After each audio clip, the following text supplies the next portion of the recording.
నమస్తే. గత 10 సంవత్సరాలుగా 10 ప్రభుత్వ విశ్వవిద్యాలయాల్లో యూనివర్సిటీల్లో మన తెలంగాణలో విద్యా వ్యవస్థ పూర్తిగా నాశనమైంది.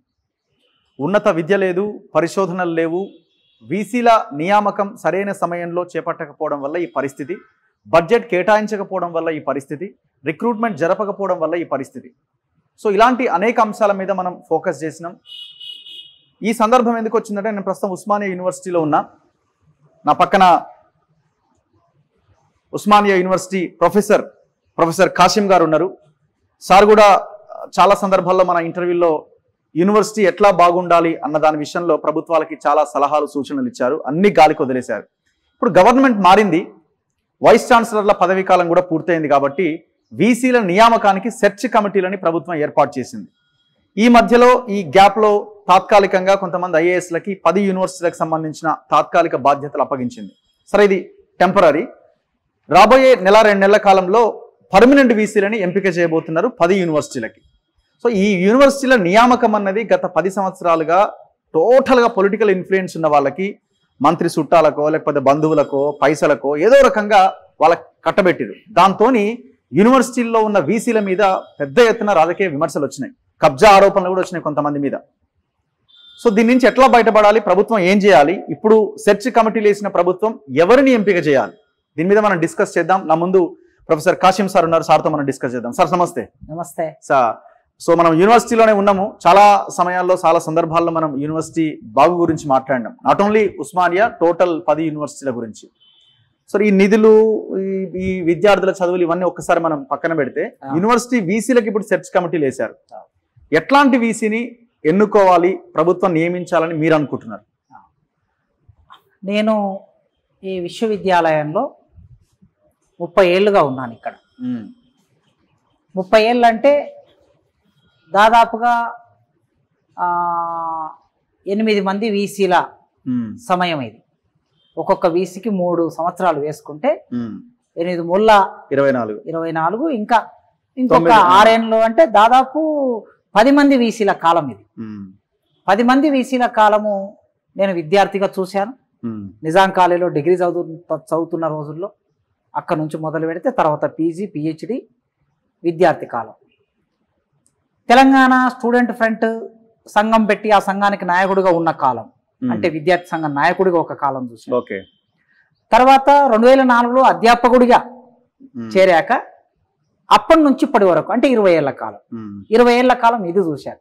అంటే మొత్తం 30 ఏళ్ల కాలంలో ఈ విశ్వవిద్యాలయం పట్ల నాకుండే ఒక తాదాత్మ్యం ఉన్నది, ఒక అనుబంధం ఉన్నది. ఎక్కడో గ్రామాల నుంచి, మారుమూల పల్లెల నుంచి అక్షరానికి దూరమైనటువంటి మాలాంటి వాళ్ళని చేరదీసి నాణ్యమైన భోజనం పెట్టి, నాణ్యమైన విద్యను అందించి, చివరికి ఉద్యోగాన్ని కూడా కల్పించి ఈ సమాజంలో గుర్తింపునిచ్చినటువంటి విశ్వవిద్యాలయం మనందరికీ, తెలంగాణ సమాజానికి. అందుకోసం అట్లాంటి విశ్వవిద్యాలయం మీరు ప్రారంభంలో ఎంతో చెప్పినట్లు గాలికి వదిలేయబడింది 10 సంవత్సరాల కాలంలో. కనుక ఇప్పుడైనా ఈ విశ్వవిద్యాలయాలు అన్నీ తెలంగాణలో ఉన్నాయి. ఉస్మానియా విశ్వవిద్యాలయం తెలంగాణకి గుండెకాయ లాంటిది. తెలంగాణ సమాజపు జ్ఞానము అంటే ఆ సమాజపు జ్ఞానానికి ఇది ఆత్మ వంటి. సరే, జిల్లాలో ఉన్నటువంటి విశ్వవిద్యాలయాలు అవి పెట్టి 15 ఏళ్ళు 16 ఏళ్ళు అయినటువంటి యూనివర్సిటీలు కూడా ఉన్నాయి. అన్ని యూనివర్సిటీలు బాగుపడాలి. మొట్టమొదలు ఉస్మానియా విశ్వవిద్యాలయం అనేది ఒక నమూనాగా స్వీకరిస్తే, ఈ నమూనాగా స్వీకరించిన విశ్వవిద్యాలయాన్ని సరిదిద్దగలిగితే ప్రభుత్వం, సహజంగా మిగతా విశ్వవిద్యాలయాలు దీన్ని ఫాలో అవుతూ ఉంటాయి. సో ఇప్పుడు ఒక సందర్భం మన ముందుకు వచ్చింది. ప్రభుత్వం తీసుకునే ప్రతి నిర్ణయం సరిగ్గా ఈ 10 రోజుల్లో 15 రోజుల్లో వాళ్ళు ఒకవేళ నిర్ణయం తీసుకుంటే వెంటనే తీసుకోవాలని నేను కోరుకుంటున్నాను. కాలయాపన చేయొద్దు. ఎందుకంటే ఈ వీసీలు అయిపోతారనే విషయం 21వ తారీఖు నిన్నటికి అయిపోతారనే విషయం ప్రభుత్వానికి ఎప్పటి నుంచో తెలుసు. సెర్చ్ కమిటీ ఎలక్షన్స్ కు ముందే సెర్చ్ కమిటీ వేశారు. సెర్చ్ కమిటీ వేసి వచ్చినటువంటి 300 అప్లికేషన్స్ ని వాటిని డివైడ్ చేయటం అనేది పెద్ద విషయం కాదు, అదంతా క్లరికల్ వర్క్.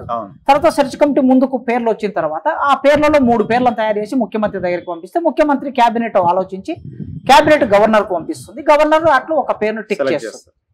సరే, ప్రభుత్వం యొక్క ఆలోచన ప్రకారమే గవర్నర్ ఆ పేరును టిక్ చేస్తారనేది కూడా మనందరికి తెలిసిన విషయం. అయితే ఈ తతంగం అనేదంతా ప్రభుత్వం తలుచుకుంటే చాలా వేగంగా నడుస్తుంది, రోజుల్లో అయిపోతుంది.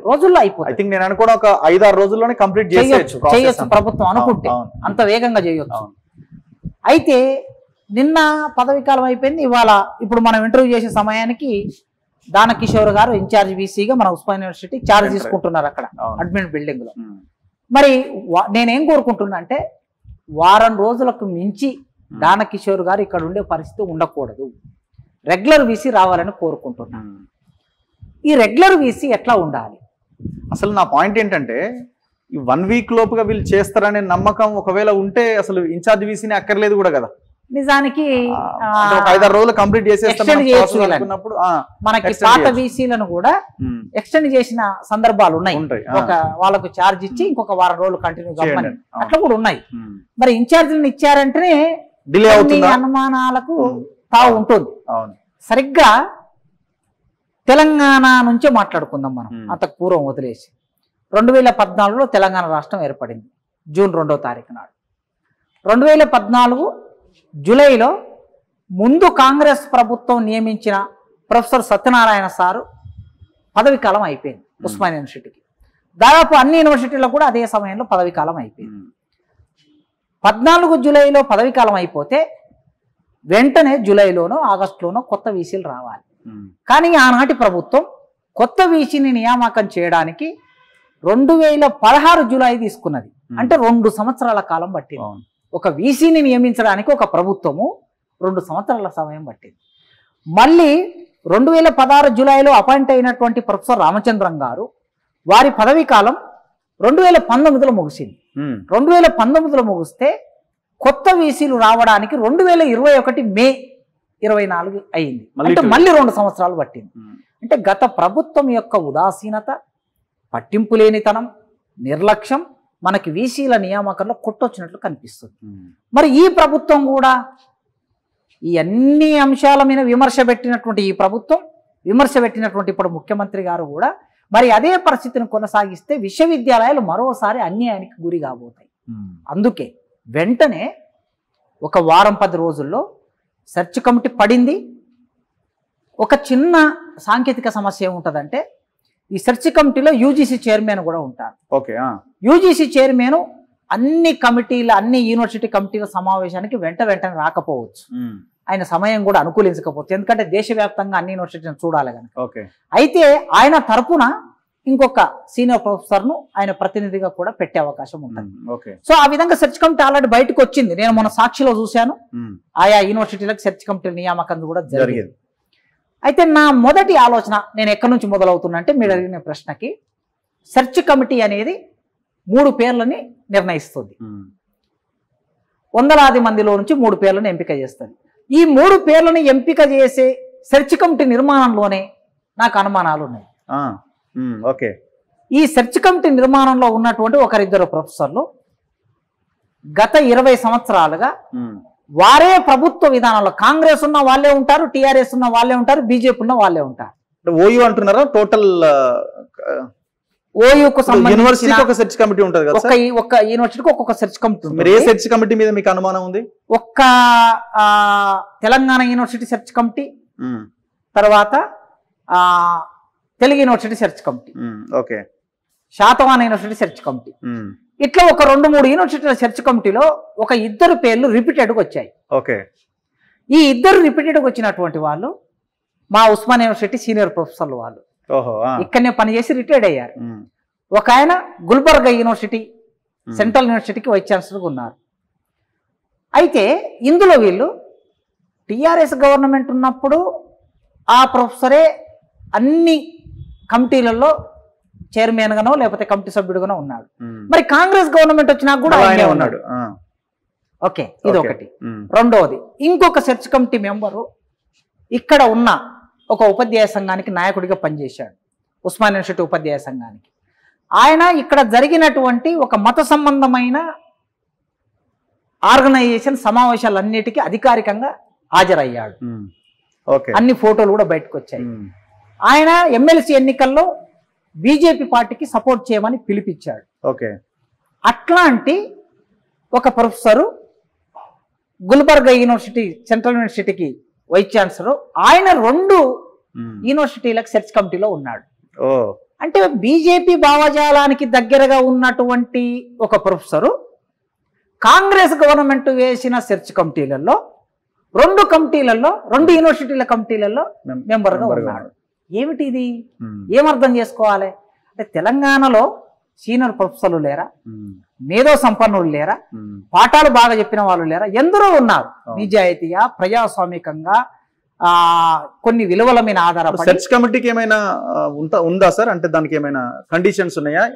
సెర్చ్ కమిటీ ఏమిటంటే సీనియర్ ప్రొఫెసర్ అయి ఉండాలి. ఇప్పుడు మీరు సీనియర్ ప్రొఫెసరే కదా, మిమ్మల్ని మీలాంటి వాళ్ళని పెట్టొచ్చు కదా. అంటే నేను సీనియర్ ప్రొఫెసర్ కాదు, నేను ప్రొఫెసర్ అయి 4 ఏళ్ళే అయ్యింది. నాకు ఇంకా 10 ఏళ్ళు వస్తేనే సీనియర్ ప్రొఫెసర్ అవుతారు. 10 ఏళ్ళు దాటాలి. మీకంటే సీనియర్స్ ఉన్నారు కదా. మాకన్నా సీనియర్స్ చాలా మంది ఉన్నారు. ఇక్కడ ఇదే ఓయూలో చదువుకున్న వాళ్ళు జేఎన్యూలో చదువుకొని గొప్ప పరిశోధనలు చేసి వాళ్ళు రాసిన పుస్తకాలు. ప్రొఫెసర్ శ్రీనివాసులు గారు ఉన్నారండి, పొలిటికల్ సైన్స్ డిపార్ట్మెంట్ లో. ప్రొఫెసర్ శ్రీనివాసులు గారు వివాదాస్పదుడు. దేశంలో గొప్ప యూనివర్సిటీలు అన్ని కూడా ఆయనని గెస్ట్ లెక్చర్ గా పిలిపించుకొని పాఠాలు చెప్పించుకుంటారు, పాఠాలు రాయిస్తారు. అదే విధంగా ఆయన పొలిటికల్ వీక్లీ లో రెగ్యులర్ గా వ్యాసాలు రాస్తూ ఉంటాడు. ప్రొఫెసర్ చెన్నబసవయ్య గారు ఉన్నారు. అట్లా ఎకనామిక్స్ లో పురుషోత్తం రెడ్డి గారు ఉన్నారు, పొలిటికల్ సైన్స్ లో. ఎకనామిక్స్ లో ఉన్నారు. ఇన్ని డిపార్ట్మెంట్ సైన్సెస్ లో కూడా చాలా మంది ఉన్నారు. గొప్ప గొప్ప ప్రొఫెసర్లు ఉన్నారు సైన్స్ లో కూడా. ఇంత మందిని వదిలేసి కొందరిని చేశారంటే నాకు ఇక్కడ సందేహం మొదలైంది. నేను మొన్న పేపర్లో చూడగానే ఎంపిక చేసే సెర్చ్ కమిటీలోనే అనేక సందేహాలు వచ్చినప్పుడు ఇక దాని కొనసాగింపు ఎట్లా ఉంటుంది అనే అంశం ఒకటి ఉన్నది, ఒక ఆలోచన ముందుకు వచ్చింది. సరే, ఏది ఏమైనా సెర్చ్ కమిటీ పడిపోయింది కనుక వేగంగా ఈ సెర్చ్ కమిటీ నడిపించి ఇప్పుడు ఉన్నటువంటి విశ్వవిద్యాలయానికి సంబంధించిన వీసీలు ఈ స్థితిలో ఎలాంటి వీసీలు వస్తే యూనివర్సిటీ బాగుంటుంది. గతంలో మీరు ప్రారంభంలో అన్నట్లు తెలంగాణ విశ్వవిద్యాలయం వీసీ గారు పెద్ద రచ్చ అది. ఆయన పట్టుబడ్డాడు, ఏసీబీకి పట్టుబడ్డాడు, అనేక వివాదానికి కేంద్రమయ్యాడు. ఆనాడు కళాశాల విద్యకి కమిషనర్ ఉన్నాడు ఒక ఆయన, నవీన్ మిట్టల్ గారు. ఈ కమిషనర్ గారి ఆదేశాల ప్రకారము, సూచన ప్రకారము నడుచుకున్నటువంటి తెలంగాణ యూనివర్సిటీ వైస్ ఛాన్సలర్ గారు ఉన్నటువంటి పట్టుబడ్డాడు. ఆ పట్టుబడినటువంటి సందర్భంలో ఎన్ని విషయాలు విన్నానంటే, ఇప్పటి వరకు ప్రొఫెసర్లు లంచాలు తీసుకుంటారు అనేటటువంటి పరిస్థితి తెలంగాణ సమాజంలో ఎన్నడూ లేదు. ప్రొఫెసర్లు కూడా ఇలా చేస్తారా సార్ అని నాకు కొన్ని 100 మంది ఫోన్లు చేశారు. అయ్యో సార్, యూనివర్సిటీ ప్రొఫెసర్లు ఇట్లా చేయటం అనేది మేము జీర్ణించుకోలేకపోతున్నామని అడిగారు. అంటే అట్లాంటి ఒక వివాదానికి కారణమయ్యాడంటే గత ప్రభుత్వం నియమించిన వీసీలు సెల్ఫ్ సెంట్రిక్గా ఫైరవీల ద్వారా అకాడమిక్స్ సంబంధం లేకుండా, పరిపాలనతో సంబంధం లేకుండా, విశ్వవిద్యాలయాన్ని బాగు చేయాలనే ఆకాంక్ష లేకుండా దూరిపోయారు. వీసీలుగా దూరిపోయారు. అందరూ దూరిపోయారని చెప్పడం లేదు, ఎక్కువ మంది దూరిపోయారు. పదవిలాగా భావించినారు. ఏ నాణ్యత లేకుండా ఒక పదవిలాగా భావించి ఆనాటి ప్రభుత్వం నియామకం చేసింది. అవును. ఈ 10 సంవత్సరాల కాలంలో తెలంగాణ విశ్వవిద్యాలయాలు ఎక్కడ ప్రారంభమయ్యాయో అక్కడనే ఉన్నాయి. మరి ఇప్పుడు రాబోయే వైస్ ఛాన్సలర్ ఎలా ఉండాలి? కేయూ వైస్ ఛాన్సలర్ మీద అయితే విజిలెన్స్ ఎంక్వైరీ నడుస్తా ఉంది. మొన్న కమిటీ వేశారు, 3 రోజుల కింద కమిటీ వేశారు. ఇక్కడ వీసీ ఏమో బౌన్సర్లను పెట్టుకుని వస్తాడన్న విమర్శ ఉన్నది. సో ఇట్లా రకరకాల ఎలిగేషన్స్ ఒక్కొక్కరి మీద ఉన్నాయి. ఈ సందర్భంలో ఈ విశ్వవిద్యాలయాలకు కావలసిన ప్రమాణాలు ఏముండాలి, వీసీల ఎంపికకు ప్రమాణాలు ఏముండాలి? మొట్టమొదలు నేనేం కోరుకుంటున్నా అంటే, పాపం మా ప్రొఫెసర్లు ఏదో కొద్ది ఆశ ఉంటది జీవితంలో, చిట్ట చివరికి వీసీ కావాలని సీనియర్స్ అందరికి ఉంటది, కామనే కదా అది. ఆ ఉండటం అన్ని పరిస్థితి ఎక్కడికి వెళ్ళిపోయిందంటే, మంత్రుల దగ్గరికి వెళ్తే తప్ప పని కాదు అనే ఒక వాతావరణం గత 20 సంవత్సరాలుగా క్రియేట్ చేశారు. ముఖ్యమంత్రులు, మంత్రులు, ఐఏఎస్ ఆఫీసర్లు, ప్రొఫెసర్లు, మాకు పాఠాలు చెప్పిన ప్రొఫెసర్లు మా దగ్గరికి రావటం మాకు చాలా ఎక్కువ అని అనుకున్నారో ఏం సంగతో ఒక తప్పుడు వాతావరణం అనేది కొనసాగింది. తప్పుడు సంప్రదాయాన్ని ప్రవేశపెట్టారు. దాని వలన మంత్రుల దగ్గరికి, ఎమ్మెల్యేల దగ్గరికి, ఎంపీల దగ్గరికి, ఐఏఎస్ ఆఫీసర్ల దగ్గరికి ప్రొఫెసర్లు వెళ్లే పరిస్థితి మనం చూస్తూ ఉన్నాం. ఇది ఆ ప్రొఫెసర్కి, ఆ వృత్తికి భంగం కలిగిస్తుంది, ఆ విలువ పతనానికి దారి తీస్తుంది. నేనేం కోరుకుంటున్నానంటే, ముఖ్యమంత్రి గారు రేవంత్ రెడ్డి గారు వెంటనే మంత్రులారా, ఐఏఎస్ ఆఫీసర్లారా, ఎమ్మెల్యేలు, ఎంపీల ద్వారా మీరెవరు కూడా మీ దగ్గరికి ప్రొఫెసర్లను రానివ్వద్దు, ఆ రానిచ్చే పరిస్థితి మీరు కలిగించొద్దు. వీసీల ఎంపిక అనేది పారదర్శకంగా జరుగుతుంది, ప్రతిభ ఆధారంగా జరుగుతుంది, వాళ్ళకుండే క్రెడెన్షియల్స్ ఆధారంగా జరుగుతుంది అని ఒక సిగ్నల్ ముఖ్యమంత్రి నుంచి రావాలని నేను కోరుకుంటున్నా. వెంటనే వస్తే ఏమవుతుందంటే ప్రొఫెసర్ల గౌరవం నిలబడుతుంది, వాళ్ళ దగ్గరికి వెళ్ళవలసిన పరిస్థితి ఉండదు. అప్పుడు రాష్ట్రాన్ని పరిపాలించే నాయకుడు డైరెక్షన్ ఇచ్చాడు కనుక సైలెన్స్ గా ఎవరి పని వాళ్ళు చేసుకొని ఎక్కడికక్కడ ఉంటారు. నెంబర్ 1 ఇది జరగాలి. రెండవది, మీ దగ్గరకు వచ్చే 3 పేర్లు అవి హేతుబద్ధంగా వచ్చాయా, శాస్త్రీయంగా వచ్చాయా, లేదా సెర్చ్ కమిటీలో ఉండే సభ్యులు ఏమైనా ప్రలోభాలకి గురై 3 పేర్లను తెచ్చారా అనేది ప్రభుత్వ మంత్రి మండలి పరిశీలించాలి. అవసరమైతే మళ్ళీ మిగతా అప్లికేషన్స్ అన్నిటిని తెప్పించుకొని ఒకసారి దాన్ని కూడా పరిశీలించాలి. ఇది 2. ఇక 3వది, విశ్వవిద్యాలయం నడిపించడానికి ఏం కావాలి? మంచి టీచర్ అయి ఉండాలి. ఏమిటి విశ్వవిద్యాలయము? పాఠాలు బోధించటం, పరిశోధన చేయటం, పరిపాలన చేయటం. ఈ 3 విశ్వవిద్యాలయం అంటే ఇంతకు మించి ఏమి ఉండదు, రాజకీయాలు ఏమి ఉండవు. ఇక్కడ పాఠాలు ఎట్లా బోధించాలనో తెలియాలంటే మీరు ఎంపిక చేసే వీసీ తన 30 ఏళ్ల కాలంలో మంచి పాఠాలు బోధించిన టీచర్ అయి ఉండాలి. క్లాస్ రూమ్ ఎగ్గొట్టిన టీచర్ కాదు, పాఠాలు చెప్పకుండా పారిపోయిన టీచర్ కాదు. ఇవాళ పాఠాలు చెప్పకుండా పారిపోయినటువంటి వాళ్ళు సెర్చ్ కమిటీలో ఉన్నారు. కనుక మీరు ఎంపిక చేయడానికి మొదటి విలువ ఏముండాలంటే మంచి టీచర్ అయి ఉండాలి. క్లాస్ రూమ్ లో ఉత్తమమైన ప్రమాణాలని తన బోధన ద్వారా నెలకొల్పినటువంటి టీచర్ అయి ఉండాలి. నెంబర్ 1. నెంబర్ 2, పరిశోధన. ఒక ప్రొఫెసర్కి జీవితంలో నిలబడేది విద్యార్థులు, తమ పాఠం విన్న విద్యార్థులు అయితే. రెండవది ఏంటంటే మేధో రంగంలో తనకు గుర్తింపు ఎక్కడి నుంచి వస్తుంది అంటే పరిశోధన ద్వారా వస్తుంది. సైన్స్లో అయితే హెచ్ ఇండెక్స్ అని ఉంటుంది వాళ్ళకి. సైన్స్లో ప్రొఫెసర్ హెచ్ ఇండెక్స్ ఎంత ఉంది అనే దాన్ని బట్టి ప్రపంచంలో వాళ్ళకి గుర్తింపు ఉంటుంది. సోషల్ సైన్స్లో వాళ్ళు రాసిన పుస్తకాల ద్వారా అవి పుస్తకాలు పాఠ్య ప్రణాళికలోకి రావటం, తర్వాత సమాజంలో ఎక్కువ మంది చదవటం, ఈ రెండింటి ద్వారా సోషల్ సైన్స్లో ఉంటుంది. ఆర్ట్స్లో కూడా సాహిత్యంలోనైతే వాళ్ళు రాసిన కవిత్వం, వాళ్ళు రాసిన వ్యాసాలు, వాళ్ళు చేసిన పరిశోధన సాహిత్యంలో ఒక ప్రామాణికంగా ఉండటం అనేది ఉంటుంది. కనుక పరిశోధన గొప్పగా చేసిన ప్రొఫెసర్ను ఎంపిక చేస్తే ఆయన వచ్చిన తర్వాత కుంటుబడిన పరిశోధనకి మళ్ళా విశ్వవిద్యాలయాలు కేంద్రంగా మారుతాయి.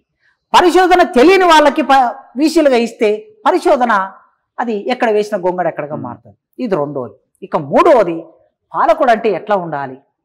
నేను మహాభారతంలో ఒక పద్యం క్లాసులో చెప్తూ ఉంటా. నిండు మనము నవ్య నవనీత సమానము, పల్కు దారుణా కండల శస్త్రతుల్యము, విప్రుడోపును రాజుల యందు నిక్కము ఈ 2 విపరీతముగావునా అని పద్యం.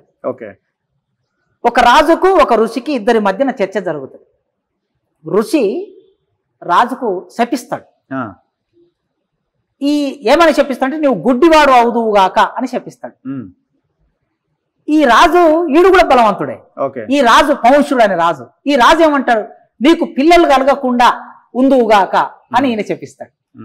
అయితే అప్పుడు బ్రాహ్మణుడు ఆ ఋషి భయపడిపోయి, అయ్యో రాజా, నేను బ్రాహ్మణుణ్ణి, నేను ఒక మాట అంటే వెనక్కి తీసుకోగలను, కానీ నీవు రాజు ఒక మాట అంటే వెనక్కి తీసుకోవడం సాధ్యం కాదు కదా అని అంటాడు. అన్నప్పుడు అప్పుడు మరి నీవు నన్ను చెప్పించావు కదంటే వెంటనే బ్రాహ్మణుడు తన శాపాన్ని వెనక్కి తీసుకుంటాడు. కానీ రాజు తీసుకోలేడు. అప్పుడు ఇక్కడ నన్నయ్య గారు రాశారు ఆ పద్యాన్ని. బ్రాహ్మణుడి మనసు నిండు మనంబు నవ్య నవనీత సమానం, వెన్నలాగుంటదట. వెన్న మీద పేరుకున్న ఆ లేతనైనటువంటి దానిలాగా మనసు ఉంటుందట. కానీ పలుకు కఠినంగా ఉంటుందట బ్రాహ్మణుడిది. కానీ రాజు నిక్కమ ఈ 2 విపరీతముగా ఉన్న రాజుల యందు. రాజులలో ఈ 2 భిన్నంగా ఉంటాయి. రాజు హృదయం కఠినంగా ఉండాలి, మనసు వెన్నలాగా ఉండాలి. మనసు ఎప్పుడైనా ఎప్పుడైనా మాట అనేది వెన్నలాగా, మనసు ఎప్పుడైనా రాజుకు కఠినంగా ఉండాలి. పాలకుడు అనేవాడు మాట చెడుగా ఉండకూడదు, కఠినంగా ఉండకూడదు, దుర్భాషలు ఆడకూడదు. ఇప్పుడు మన పాలకులాగా దుర్భాషలు ఒకరినొకరు తిట్టుకోకూడదు. ఆనాడు నన్నయ్య గారు చెప్పిన పద్యం ఆధారం చేసుకుంటే ఉస్మానియా విశ్వవిద్యాలయం అయినా ఇతర విశ్వవిద్యాలయాల్లో కన్నా వచ్చేటటువంటి పాలకుడు అనే ఒక లక్షణం ఉండాలి. మంచి టీచర్ అయి ఉండాలి, మంచి పరిశోధకుడై ఉండాలి, మంచి పాలకుడై ఉండాలి. మంచి పాలకుడై ఎప్పుడు ఉంటాడంటే తెలంగాణ సమాజం పట్ల, విద్యార్థుల పట్ల ఒక ఆత్మీయత ఉండాలి, స్పందించే గుణం ఉండాలి. ఆ ఉన్నప్పుడే నీ మాట, నీ పలుకు కూడా సున్నితంగా ఉంటుంది. అప్పుడు నీవు సుపరిపాలన అందించగలవు. ఈ 3 లక్షణాలు ఉన్నటువంటి వాళ్ళని ఎంపిక చేయాలనేది ఈ సందర్భంగా మీ మీడియా ద్వారా రేవంత్ రెడ్డి గారికి, కాంగ్రెస్ ప్రభుత్వానికి నేను ఇది డిమాండ్గా అనుకోండి, విజ్ఞప్తిగా అనుకోండి, సూచనగా అనుకోండి, ఒక టీచర్గా ఇది నా అభిప్రాయం. సో ఇక్కడ సోషల్ ఈక్వేషన్ ఏమైనా పాటించాల్సిన అవసరం ఉందని మీకు అనిపిస్తున్నదా? సహజంగా. ఎందుకంటే ఇప్పుడు ఇది టోటల్ గా అన్ని వర్గాల ప్రజలు అందరూ విద్యార్థులు అందరూ వచ్చి చదువుకుంటారు. ఇక్కడ కూడా మళ్ళీ ఈ ఈక్వేషన్ ఏందని ఒక చర్చను కొంతమంది తీసుకురావచ్చు. చదువు దగ్గర ఇది ఎందుకు మాట్లాడుతున్నారని. సో ఆ ఆలోచన చేయాల్సిన అవసరం ఉందని మీకు అనిపిస్తున్నదా? ఖచ్చితంగా మన సమాజం ఇది వర్ణ వ్యవస్థ ఉన్న సమాజం, ఇది కుల వ్యవస్థ ఉన్న సమాజం, తీరాల్సిందే. ఇది నిచ్చెన మెట్ల సమాజం. అంతే. కనుక కొందరికి అన్ని అవకాశాలు ఉండటం అనేది న్యాయం కాదు. మనం అట్లా చూస్తే ఇదే ఉస్మానియా యూనివర్సిటీ 107 సంవత్సరాలు అయింది. 107 సంవత్సరాల కాలంలో ఎందరో ప్రొఫెసర్లు పనిచేశారు, 1000 మంది పనిచేశారు. కానీ ఇప్పటి వరకు ఒక్క దళితుడు కూడా ఈ యూనివర్సిటీకి వీసీ కాలే. ఒక్క దళితుడు కాలేదా? ఒక్క దళితుడు కూడా 107 సంవత్సరాలలో. ఏంటిది? ఈ 107 సంవత్సరాల కాలంలో 2 రిజిస్టర్లు మాత్రమే దళితులు ఉన్నారు. రిజిస్టర్లు కూడా ఇద్దరే. బీనా మేడం అని సైకాలజీ డిపార్ట్మెంట్ లో ఉండేవారు. ఆమె కూడా అతి కొద్ది కాలంలో ఆమెను పని చేయనీయలేదు. తర్వాత ఇప్పుడు లక్ష్మీనారాయణ గారు ఇప్పుడు 3 సంవత్సరాలు ఆయన దిగ్విజయంగా కంప్లీట్ చేసుకున్నారు, 3 ఏళ్ళు ఆయన. వీళ్ళిద్దరే నాకు తెలిసి దళితులుగా రిజిస్టర్. ఒక్క వీసీ కూడా కాలే. మొదటి కాలం అంతా ముస్లింలు ఉన్నారు, రెండో కాలం వచ్చేసరికి బ్రాహ్మణులు ఉన్నారు, ఆ తర్వాతి కాలం వచ్చేసరికి వెలమలు వచ్చారు, ఆ తర్వాతి కాలం వచ్చేసరికి రెడ్లు వచ్చారు, ఆ తర్వాతి కాలం వచ్చేసరికి ఒక 4 బీసీలు వచ్చారు. ఇప్పటి వరకు ఈ 100 సంవత్సరాలు నడిచినటువంటి పద్ధతి. అందుకే ఒక ఉస్మానియా యూనివర్సిటీ కాదు, అన్ని యూనివర్సిటీలలో అందరు విద్యార్థులు ఉంటారు. సామాజిక సమతుల్యాన్ని పాటించాలి. ఈ సామాజిక సమతుల్యాన్ని పాటించేటప్పుడు నేనేమంటున్నానంటే అసమర్థులను తీసుకురావద్దు. ఆ వర్గం నుంచి ఒక ఎస్సీ అయినా, ఒక బీసీ అయినా, ఒక ఓసీ అయినా అసమర్థులను తీసుకురావద్దు. ఆయా సామాజిక వర్గాల్లో ప్రతిభావంతులు చాలా మంది ఉన్నారు. ఆ ప్రతిభావంతులను ఎంపిక చేసి అన్ని విశ్వవిద్యాలయాలకి ఒక పద్ధతి ప్రకారం నియామకం చేయాలని, సామాజిక సమతుల్యత కూడా పాటించాలని ఈ సందర్భంగా మనం ఓయూలో నిలబడి మాట్లాడుతున్నాం కనుక నేను ఒక డిమాండ్ పెడుతున్నా. ఉస్మానియా విశ్వవిద్యాలయానికి మాల సామాజిక వర్గానికి సంబంధించిన 2 రిజిస్టర్లన్నా అయ్యారు. 2 రిజిస్టర్లన్నా అయ్యారు. ఒక ఆయన ఇద్దరు మాల సామాజిక వర్గం నుంచి అయ్యారు. 2 ఓఎస్డీలు కూడా మాల సామాజిక వర్గం నుంచి వీసీకి ఓఎస్డీలుగా పనిచేశారు. మాదిగ సామాజిక వర్గం నుంచి రిజిస్టర్ కాలేదు, ఓఎస్డీలు కాలేదు, వీసీ కాలేదు. అతిపెద్ద సామాజిక వర్గం తెలంగాణలో, అతిపెద్ద సామాజిక వర్గం జనాభా పరంగా. ఇప్పటి వరకు మంత్రిమండలిలో చోటు దక్కలేదు, ఇతరత్ర మొన్న ఎమ్మెల్యే పదవులలో చోటు దక్కలేదు. నేరుగా మాదిగలకి నేను మాట్లాడుతున్నాను. మాదిగ ఉపకులాల్లో కొందరికి మంత్రిమండలిలో ఒకరికి స్థానం దక్కింది, మాదిగ ఉపకులాల్లో కొందరికి సీట్లు కూడా వచ్చాయి. కానీ నేరుగా మాదిగ కమ్యూనిటీకి రాలేదు.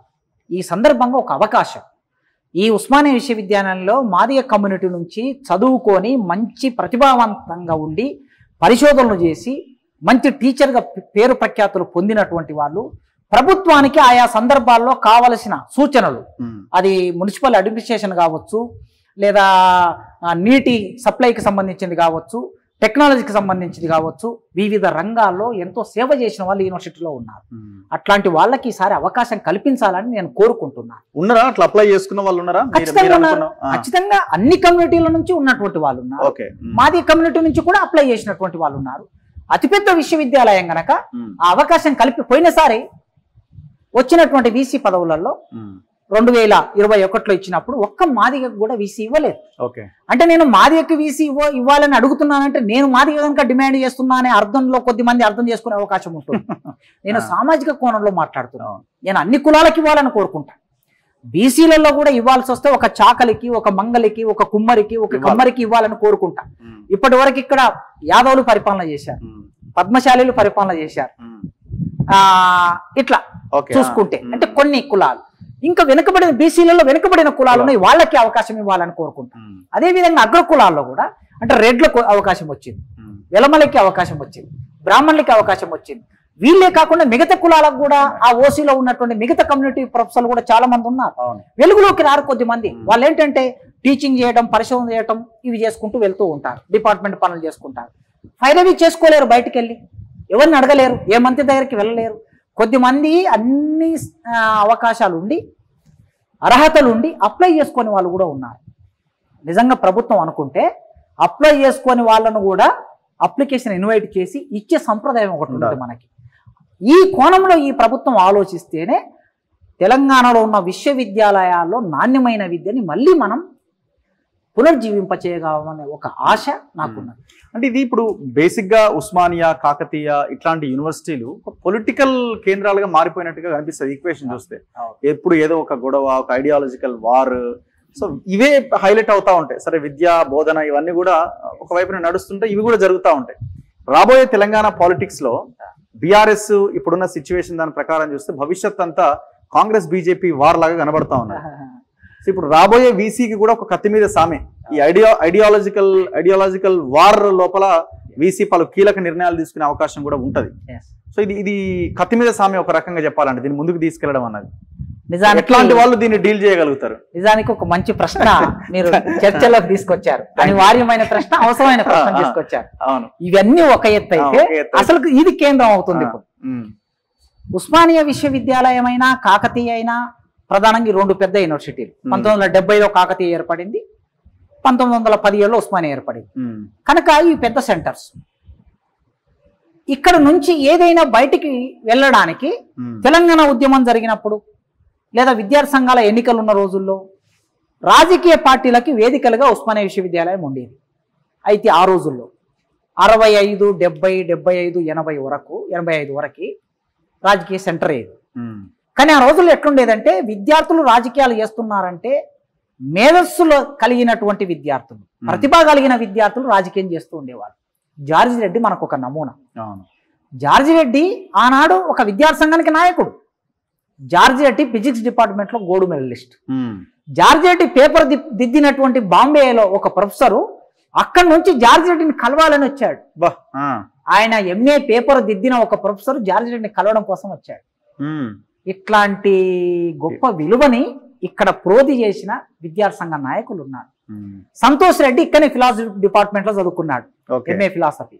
సంతోష్ రెడ్డి గారు ఆయన విప్లవ రాజకీయాల్లోకి వెళ్ళిపోయాడు, ఎన్కౌంటర్ లో చనిపోయాడు. సంతోష్ రెడ్డి ఫిలాసఫీ మీద ఒక పుస్తకం రాశాడు. ఒక ప్రొఫెసర్ రాయనటువంటి పుస్తకాన్ని సంతోష్ రెడ్డి రాశాడు, ఒక స్టూడెంట్ రాశాడు. అది ఫిలాసఫీలో ఇవాళ ఒక మంచి పుస్తకంగా ఉంది. ఇట్లా మారోజు వీరన్న ఇక్కడనే చదువుకున్నాడు, తెలంగాణ సమాజాన్ని చైతన్యం చేశాడు. ఇట్లా ఎన్ని పేర్లైనా చెప్పుకోవచ్చు మనం. అంటే విద్యార్థి సంఘాలకి విశ్వవిద్యాలయాలు కేంద్రంగా ఉండాలి, విద్యార్థి రాజకీయాలకు కేంద్రంగా ఉండాలి, రాజకీయ పార్టీల రాజకీయాలకి కేంద్రంగా ఉండకూడదు. విద్యార్థి సంఘాల సిద్ధాంతాలకి, చర్చలకి కేంద్రాలుగా ఉండాలి. ఆనాటి లెగసీ ఒకటి కొనసాగించాలి. అయితే ఆ లెగసీ 2009, 2000 సంవత్సరం దాటిన తర్వాత పోయింది. పోవడానికి కారణం ఏంటంటే సమాజంలో వచ్చిన అనేక పతన విలువలు మన యూనివర్సిటీలో కూడా వచ్చాయి. ఆ విలువల్లో భాగంగా తెలంగాణ ఉద్యమం వచ్చిన తర్వాత ఏమైందంటే విద్యార్థులను విచ్ఛిన్నం చేసింది తెలంగాణ ఉద్యమం. రాజకీయ నాయకులు, పార్టీలు వాళ్ళ వ్యక్తిగతం కోసం కొద్దిమంది ఒక సమూహాన్ని తయారు చేసుకొని వాళ్ళ బర్త్డేలు చేయటం. నేను ఈ సందర్భంగా మా విశ్వవిద్యాలయం విద్యార్థులకు కూడా నేను విజ్ఞప్తి చేస్తున్నా, మీరు సిద్ధాంతపరమైన చర్చలు చేయండి, సెమినార్లు పెట్టండి, తప్పలేదు, దేశం గురించి చర్చించండి, ప్రపంచం గురించి చర్చించండి, ఎన్ని చర్చలన్నా చేయండి. ఆ సమస్యల మీద, ఆ విషయాల మీద ఇవాళ పాలస్తీనా మీద యుద్ధం జరుగుతున్నది, దాన్ని ఖండించండి, దాని గురించి విద్యార్థులను చైతన్యం చేయండి, దానికోసం ధర్నా చేయండి, దానికోసం ర్యాలీ చేయండి. ఇది ఒక సంప్రదాయం. కానీ ఎవరో ఒక మంత్రి బర్త్డే జరిగితే ఇక్కడ ఎందుకు ఆ మంత్రి పోస్టర్ని ఇక్కడ ఆర్ట్స్ కాలేజీ మీద వేలాడజేసి మీరు పాలాభిషేకం చేయటం అనే ఈ సంస్కృతిని వదిలేయండి అని నా విద్యార్థులకు నేను విజ్ఞప్తి చేస్తున్నాను. ఆ మంత్రి కొడుకు చనిపోతే ఆ మంత్రి కొడుకు బొమ్మ ఇక్కడ పెట్టి ఆయనకి శ్రద్ధాంజలి ఘటించే సంప్రదాయాన్ని వదిలేయండి అని కోరుకుంటున్నాను. ఇక్కడ ఎన్నడూ ఆ సంప్రదాయం లేదు. అందుకే సీరియస్ రాజకీయాలకి కేంద్రంగా మార్చండి. అప్పుడే చదువు, పోరాటం, అధ్యయనం, అధ్యాపనం, పోరాటం ఈ మేళవింపుగా ఉండాలి. అది లేకపోవటం మూలంగా బయట సమాజానికి ఒక సిగ్నల్ ఏమిటంటే ఉస్మానియా యూనివర్సిటీ అనగానే అబ్బా ఉస్మానియా యూనివర్సిటీ, ధర్నాలు, రాస్తారోకాలు, దిష్టి బొమ్మలు దగ్ధం, ఇది మాత్రమే ప్రొజెక్ట్ అవుతుంది. రెండో కోణం ఒకటి ఉంది. మేము పోయిన నెలలో ఇదే ఆర్ట్స్ కాలేజీలో మొన్న గురుకులాల్లో వచ్చినటువంటి ఉద్యోగులు ఎంతమంది ఉన్నారు, గురుకుల రిక్రూట్మెంట్ జరిగింది కదా, ఎంతమంది ఉన్నారని మా ఆర్ట్స్ కాలేజీ ప్రిన్సిపాల్ అర్జున్ రావు గారు మేము కలిసి ఒక లిస్టు తయారు చేస్తే 300 మంది విద్యార్థులు తేలారు. ఒక్క ఆర్ట్స్ కాలేజ్ సంగతి చెప్తున్నాను. ఒక్క ఆర్ట్స్ కాలేజీలోనే 300 మంది విద్యార్థుల లిస్టు మాకు దొరికింది. ఎడ్జిటి టీచర్లు, తర్వాత పీజీటీ టీచర్లు, జూనియర్ కాలేజ్ లెక్చరర్లు, డిగ్రీ కాలేజ్ లెక్చరర్లు వీళ్ళు ఎంపిక అయ్యారు. 2 ఐఏఎస్, ఒక పొలిటికల్ సైన్స్ డిపార్ట్మెంట్ ఐఏఎస్ వచ్చింది, ఇంజనీరింగ్ కాలేజీలో ఒక ఐఏఎస్ వచ్చింది. ఇది బయటకు ప్రొజెక్ట్ కావటం లేదు. అంటే ఇక్కడ ఉస్మానియా యూనివర్సిటీలో విద్యార్థులు సీరియస్గా చదువుతున్నారు, పేద వర్గాల నుంచి వస్తున్న వాళ్ళు ఉన్నారు, పరిశోధన కూడా చేస్తున్నారు. దాన్ని కూడా బయటకు మనం ప్రొజెక్ట్ చేయవలసిన అవసరం ఉన్నది. ఈ స్థితిలో రేపు రాబోయే వీసీ దీన్ని బ్యాలెన్స్ చేయాలి. ఇక్కడ ఉన్న ప్రొఫెసర్లు కూడా దీన్ని బ్యాలెన్స్ చేయాలి. కేవలం వీసీ తలుచుకున్నంత మాత్రాన జరగదు, ప్రొఫెసర్లు కూడా తలుచుకోవాలి. వీసీ మనకు నచ్చకపోతే ఆ వీసీకి వ్యతిరేకంగా కొద్దిమంది విద్యార్థులను ఎగేసే ఒక సంప్రదాయం ఓయూలో కొనసాగుతుంది. ఇప్పుడు ఒక దళితుడిని కనుక మీరు ఈ వీసీగా నియమిస్తే ఆయన ఇమీడియట్ గా ఆయన ఏమంటారు, ఒక వర్గానికి ఈయన కొమ్ముగా వస్తున్నాడు అన్న వారిని ఖచ్చితంగా తెర మీదకి తీసుకొస్తారు. ఎగ్జాక్ట్లీ, ఖచ్చితంగా ఎదుర్కోవాల్సిన సిచ్యువేషన్ వస్తుంది రాబోయే రోజులు. డౌటే లేదు అందులో. నేను నిన్ననే ఒక ప్రొఫెసర్ ద్వారా ఈ మాటని విన్నాను. ఒక దళితుడు యూనివర్సిటీకి వైస్ ఛాన్సలర్ అయితే ఆయన సరిగ్గా చేయకపోతే ఇదో చూసారా, ఇక దళితులు అంటే వీళ్ళకి అప్పచెప్పాం పాలన, వీళ్ళు చేయలేకపోయారు అనేదన్నా వస్తుంది. లేకపోతే తనకు అనుకూలంగా ఉన్నటువంటి వాళ్ళకి, తన వర్గం వాళ్ళకి చేసుకున్నాడన్న బదనామన్నా వస్తుంది. మరి దీన్ని ఎట్లా అధిగమించాలి అనే చర్చ మా మధ్యన జరిగింది. చూడండి, ఇప్పుడు ఫుడ్ ఫెస్టివల్ కి సంబంధించిన ఒక ప్రోగ్రామ్ ఏదో చేస్తుంటారు కదా, ఫుడ్ కి సంబంధించిన దాని మీద కూడా పెద్ద గొడవ నడుస్తుంది కదా. ఇప్పుడు ఆయన రేపు సైలెంట్ గా ఉన్నా, వాళ్ళకి అనుకూలంగా ఉన్నా ఖచ్చితంగా ఈయన ద్రోహి అనో ఇంకోటనో ఖచ్చితంగా వస్తుంది. అందుకే విద్యార్థులు ఆలోచించాలి, యూనివర్సిటీని రక్షించుకోవాలని అధ్యాపకులు ఆలోచించాలి. అధ్యాపకులు కూడా మనకు అన్నం పెడుతున్నది కదా, ఇది మనకు జీతం ఇచ్చింది కదా, ఉద్యోగాన్ని ఇచ్చింది, చదువునిచ్చింది కదా. మన వ్యక్తిగత ప్రయోజనాలకు వాడుకోవద్దు దీన్ని. మనకు వీసీ ఇష్టం లేకపోతేనో, లేకపోతే రిజిస్టర్ ఇష్టం లేకపోతేనో ఆయన గురించి బదనాం చేసేటటువంటి కార్యక్రమాలు మనం చేయకూడదు. అందులో వాస్తవం ఎంత, సత్యం ఎంత, నిజాయితీ ఎంత అనేది మనం ఆలోచించి పనిచేసినప్పుడు మాత్రమే ఇది సాధ్యమవుతుంది. యూనివర్సిటీని రక్షించుకోకపోతే, అడ్మిషన్లు రాకపోతే, యూనివర్సిటీ మూతపడితే మన ఉద్యోగాలు కదా పోయేది. ఇంత మన ఉద్యోగాలు మాత్రమే కాదు, రేపు పిల్లలు చదువుకోవడానికి ఒక సెంటర్, జ్ఞాన సెంటర్ ఉండాలి కదా. ఆ సెంటర్ కోల్పోతే నష్టం ఎవరికి? తెలంగాణ సమాజానికి కదా. అందుకే రేపు రాబోయే వైస్ ఛాన్సలర్ ఎవరైనా సరే మీరు అన్నట్లు కత్తి మీద సామే, అంతే. ఈ కత్తి మీద సాము ఉన్నట్టుగా పరిపాలన కొనసాగించాల్సిన పరిస్థితి ఏర్పడుతుంది. అయితే మొదలు ఆయన చార్జ్ తీసుకోగానే విద్యార్థి సంఘాలన్నిటిని సమావేశపరచాలి. ఎన్ని సంఘాలు ఉంటే అన్ని సంఘాలు. ఫస్ట్ డైలాగ్ అనేది కొన్ని సమస్యలకు పరిష్కారం చేస్తాం. మనం డైలాగ్ చేయకుండా మన దగ్గర మనం బిగుసుకొని కూర్చున్నాం అనుకో, ఎదుటోడికి కొన్ని ఒపీనియన్స్ డెవలప్ అవుతాయి. ఆ ఒపీనియన్స్ వలన మనం ఈయన వ్యతిరేకత పెంచుకుంటాం. కనుక వీసీ రాగానే మొట్టమొదటి ఏం చేయాలి? విద్యార్థి సంఘాలందరినీ పిలిచి సమావేశం పెట్టాలి.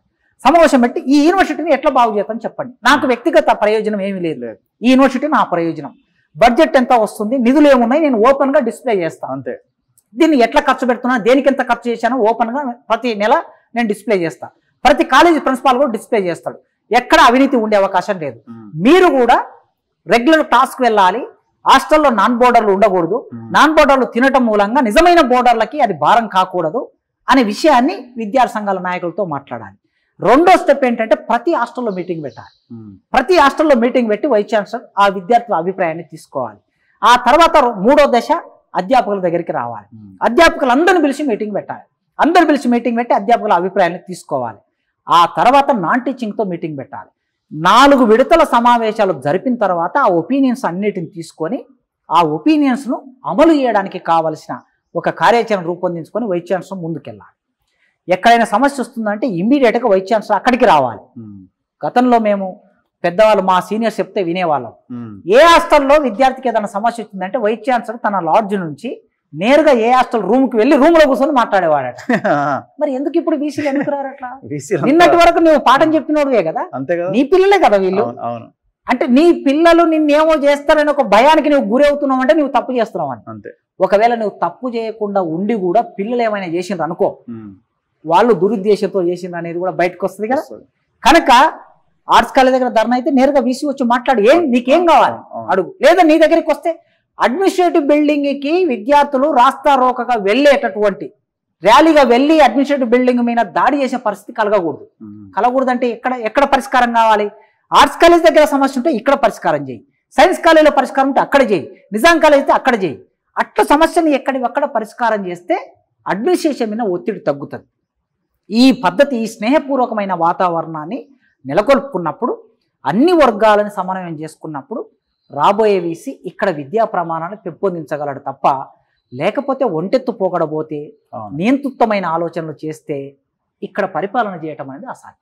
చూద్దాం sir. Thank you very much. ప్రభుత్వం ఏ నిర్ణయం తీసుకుంటుంది, ఎవరిని నియమిస్తుంది అన్నది సో రాబోయే రోజుల్లో. సో అన్నింటికంటే మించి బడ్జెటే కీలకమైనది. నియమించిన తర్వాత కూడా బడ్జెట్ చాలా బడ్జెట్ ఖాళీలను నింపడం. నేను మళ్ళీ రిపీటెడ్ గా చెప్తున్నా, చాలా సార్లు మీ దగ్గర చెప్పిన 900 ఖాళీలు ఓయూలో ఖాళీగా ఉన్నాయి, ఇంకొక 1100-1200 ఖాళీలు వేరే విశ్వవిద్యాలయాల ఖాళీలు ఉన్నాయి. ఇమీడియట్ గా 2000 ఖాళీలని వెంటనే ఈ ప్రభుత్వం నింపాలి. ఫస్ట్ చేపట్టవలసింది వీసీ నియామకం కాగానే ఒక 3 నెలల సమయం తీసుకొని, ఆల్రెడీ రోస్టర్ ప్రకారం అన్ని యూనివర్సిటీలలో ఖాళీలు గవర్నమెంట్ దగ్గర ఉన్నాయి. ఆ గవర్నమెంట్ దగ్గర ఉన్నటువంటి ఖాళీల ప్రకారం వెంటనే ప్రక్రియ మొదలు పెడితే, అసలు పాఠాలు చెప్పడానికి ఉండాలి కదా క్లాస్ రూమ్ లో పాఠాలు చెప్పడానికి ఉంటే క్లాసులు రెగ్యులర్ నడుస్తాయి. ఏం చేస్తాడు? అదే విధంగా నియామకం చేసిన తర్వాత జీతాలు ఇవ్వాల్సిన పరిస్థితి కూడా ఉంటది కదా. బడ్జెట్ కావాలి, జీతాలు ఇవ్వాలంటే వెంటనే నేను ప్రతిసారి డిమాండ్ చేస్తున్నా, 1000 కోట్ల బడ్జెట్ నువ్వు రిలీజ్ చేయి. 1000 కోట్ల పెద్ద విషయం కాదు. అది నీకు నెక్స్ట్ ఇయర్ కి కొద్దిగా గాలి పీల్చుకోవడానికి అవకాశం ఏర్పడుతుంది. ఓయూకు ఒక 1000 కోట్లు, ఇతర విశ్వవిద్యాలయాలకు ఒక 100 కోట్ల చొప్పున రిలీజ్ చేస్తే విశ్వవిద్యాలయాన్ని మళ్ళీ మనం ఉత్తమ ప్రమాణాలు కలిగిన ఒక హనుమంతరావు గారు లాంటి వారు ఇక్కడ పనిచేసి నేషనల్ ప్లానింగ్ కమిషన్లో మెంబర్గా ఉండి దేశానికి సేవలు అందించారు. ఎకనామిక్స్ డిపార్ట్మెంట్ ఒక నారాయణ రెడ్డి గారు ఇక్కడ చదువుకొని ఇక్కడనే ప్రొఫెసర్గా ఉండి జ్ఞానపీఠ అవార్డు పొందారు మా తెలుగు డిపార్ట్మెంట్. ఇట్లా ఒక పివి నరసింహారావు గారు, ఇట్లా మనం చెప్పుకుంటూ పోతే ఎందరి పేరు, సూరి భగవంతం గారు ఫిజిక్స్ డిపార్ట్మెంట్. అట్లాంటి ప్రమాణాలని మళ్ళీ మనం నెలకొల్పాలని నేను కోరుకుంటున్నాను. సో అవసరమైతే ముఖ్యమంత్రి కూడా విజిట్ చేయొచ్చు 2 యూనివర్సిటీలను, ఎందుకు చేయకూడదు? ఖచ్చితంగా హాస్టల్స్ తిరిగితే వాళ్ళ పేరు ఏందో తెలుస్తుంది కదా. ఇప్పుడు ముఖ్యమంత్రి గారు గ్రామాల్లోకి వెళ్తున్నారు, ఎక్కడన్నా ప్రాబ్లం ఉంటే అక్కడికి వెళ్ళి చూస్తున్నారు, ప్రచారం తిరుగుతున్నారు. మీరు ముఖ్యమంత్రి గారు ఒక 1 నెల రోజులు ప్రోగ్రామ్ పెట్టుకోండి. మీ సమయం చాలా విలువైంది, కానీ మీ విలువైన సమయంలో విశ్వవిద్యాలయాలు కూడా విలువైనవే కదా. మీరు ఓయూకు 2 రోజులు కార్యక్రమం పెట్టుకోండి. అన్ని 10 యూనివర్సిటీలు ఉన్నాయి, 10 యూనివర్సిటీలకు 10 రోజులు కార్యక్రమం, వారానికి ఒకటి పెట్టుకున్నా మీరు ఒక 2 నెలల్లో దీన్ని పరిపూర్తి చేయగలుగుతారు. మీరు ఇక్కడికి వస్తే నేరుగా విద్యార్థితో మాట ఒక సంప్రదాయం. ఎప్పుడో నెహ్రూ గారు ఉన్న రోజుల్లో నేను అరగోపాల్ గారు చెప్తుంటే విన్నాను. నెహ్రూ గారు ప్రధానమంత్రిగా ఉన్న రోజుల్లో ఆ ఢిల్లీ యూనివర్సిటీ వైస్ ఛాన్సలర్ కలవాలని అనుకున్నాడు. ఎవరు? ప్రధానమంత్రి కలవాలనుకుంటే అప్పుడు ప్రధానమంత్రి గారు వాళ్ళ పిఏకి చెప్పి, నేను ఇవాళ సాయంత్రం వైస్ ఛాన్సలర్ గారిని కలవాలనుకుంటున్నా, ఆయనకు టైం ఉందా లేదా కనుక్కోమని అన్నాడట ప్రధానమంత్రి, ఈ దేశ ప్రధానమంత్రి. అప్పుడు పిఏ వైస్ ఛాన్సలర్ ఫోన్ చేసి, ఇవాళ నాకు సాయంత్రం 6 గంటల వరకు టీచింగ్ వర్క్ ఉన్నది, తర్వాత అడ్మినిస్ట్రేటివ్ వర్క్ ఉన్నది, 6 గంటల తర్వాత నేను ఫ్రీ అవుతాను అని వైస్ ఛాన్సలర్ చెప్తే, అప్పుడు 6 గంటలకు వెళ్ళి ప్రధానమంత్రి గారు కలిశారట. ప్రధానమంత్రి వైస్ ఛాన్సలర్ కలిసిన, ఆయన దగ్గరికి వెళ్ళి కలిసినటువంటి ఒక విలువ, ఒక గౌరవం, ప్రొఫెసర్ పట్ల గౌరవం అది. మరి అట్లాంటి గౌరవం ఉన్న ఈ సమాజంలో ఆ కాంగ్రెస్ పార్టీకి సంబంధించినటువంటి నెహ్రూ లెగసీని కొనసాగిస్తానని చెప్పుకుంటున్నటువంటి ముఖ్యమంత్రి కనుక మీరు కూడా యూనివర్సిటీకి రండి, ట్యాగూర్ ఆడిటోరియంలో ఓపెన్ మీటింగ్ పెట్టండి, విద్యార్థులతో మాట్లాడండి, చర్చలు చేయండి, కాకతీయ యూనివర్సిటీకి వెళ్ళండి, తెలంగాణ వెళ్ళండి, పాలమూరు వెళ్ళండి, మహాత్మా గాంధీ వెళ్ళండి, శాతవాహన వెళ్ళండి, అన్ని చోట్లకు వెళ్ళి ఈ విశ్వవిద్యాలయాన్ని వికసింపజేస్తే తెలంగాణ యొక్క సంస్కారం ఎక్కడ వ్యక్తమవుతుంది? విద్య ఉన్న చోట, విజ్ఞానం ఉన్న చోట సంస్కారం వ్యక్తమవుతుంది, మన సంస్కారం ప్రపంచానికి తెలుస్తుంది. కనుక ఆ పని రేవంత్ రెడ్డి గారు చేయాలని కోరుకుంటున్నాను. Thank you very much. Thank you. ఇది ప్రొఫెసర్ కాసిం సార్తో ఇంటర్వ్యూ. చూస్తూనే ఉండండి మన తొలివేలు.